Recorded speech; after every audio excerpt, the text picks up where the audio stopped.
The day we brought Lily home was the happiest day of our lives. The house, once just a collection of rooms, finally felt like a home, filled with the promise of tiny footsteps and baby giggles. To keep an eye on our precious girl, we invested in a top-of-the-line baby monitor. It had night vision, two-way audio, the whole 9 yards. We thought it was the best way to ensure her safety. Little did we know, it would become our window into a world we never knew existed.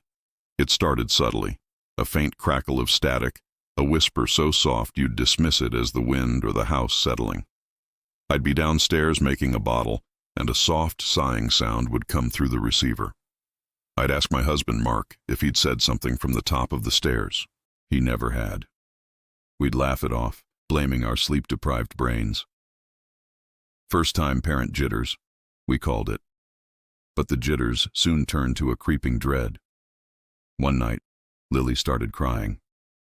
I grabbed the monitor from my nightstand, my thumb hovering over the talk button to soothe her. But before I could press it, I heard another voice. It was a woman's, hushed and melodic, like a lullaby. "Hush now, little one," it whispered. "Sleep now." The voice wasn't mine. It wasn't Mark's. Lily's cries stopped instantly. I froze, my heart pounding against my ribs. I looked at Mark, who was already sitting bolt upright, his face pale in the dim light. He had heard it too. We raced to Lily's room. The door creaked open to reveal our daughter, sleeping peacefully in her crib, a serene smile on her face. The room was still. The air was cold, colder than it should have been. There was no one there. We checked the closets, under the crib, everywhere. We were alone. Shaken, we took Lily into our room that night, the baby monitor left silent on her dresser.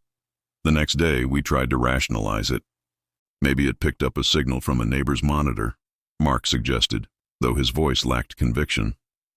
We lived in a fairly isolated area. Our closest neighbor was a quarter-mile away. Still, we changed the frequency, hoping it was just a technical glitch. But the whispers didn't stop. They grew clearer, more frequent. Sometimes, it was the woman's voice, singing old-fashioned nursery rhymes we'd never heard before. Other times, it was a man's voice, deep and raspy, telling stories about a family who used to live in our house a long, long time ago. They spoke of a little girl named Sarah who loved to sing and play in the nursery, Lily's nursery. Mark, a practical man, wanted to throw the monitor away. "This is crazy, we're scaring ourselves," he'd say. But I couldn't. I was terrified, yes, but also curious. Who were these voices? What did they want? They never seemed to threaten Lily. In fact, they seemed protective. Whenever she'd start to fuss, one of the voices would whisper to her, and she'd calm right down. It was as if she had unseen guardians. One afternoon, while Lily was napping, I sat downstairs, clutching the receiver, listening. The woman's voice came through, soft and clear. "She has your eyes," she said. A chill snaked down my spine. It felt like she was talking directly to me. Hesitantly, I pressed the talk button. "Who are you?" I whispered, my voice trembling. There was a long silence, filled only with static. I thought maybe I had imagined it all. Then, the man's voice answered, laced with a profound sadness. "We were here first," he said. "This was our home, our Sarah. She loved this room." I felt a wave of empathy wash over my fear. They weren't intruders. They were a family, tethered to this house by memory and loss. I started talking to them through the monitor. I told them about Lily, about our hopes and dreams for her. I asked them about Sarah. They told me she was their daughter, who had left them far too soon, in this very house, in that very room. They weren't ghosts in the terrifying sense. They were echoes, a family's love imprinted on the walls, drawn to the new life that now filled their daughter's old space. The whispers changed. They were no longer just random sounds in the static. They were conversations. The woman, Eleanor, would hum a lullaby, and I'd hum it back. The man, Thomas, would tell me about planting the old oak tree in the backyard. They were sharing their home with us. They watched over Lily as if she were their own, a continuation of the love they still had to give. One evening, Mark came and sat beside me on the sofa, listening. Eleanor was softly singing, "Twinkle, Twinkle, Little Star." Mark reached out and took my hand.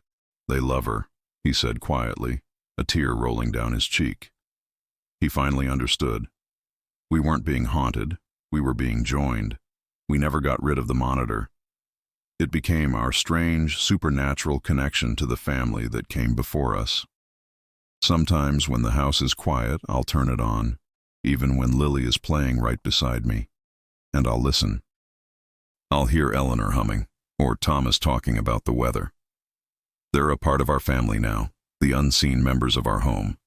Their whispers a constant reminder that a house isn't just wood and nails, but layers of lives lived and love that never truly fades. It's the sound of a home, full and complete. Thanks for joining me on this journey into the unknown. It's a reminder that sometimes the things that scare us most are just things we don't yet understand. If you enjoyed this story, please hit that like button and subscribe for more content like this. Stay curious, and we'll see you in the next video.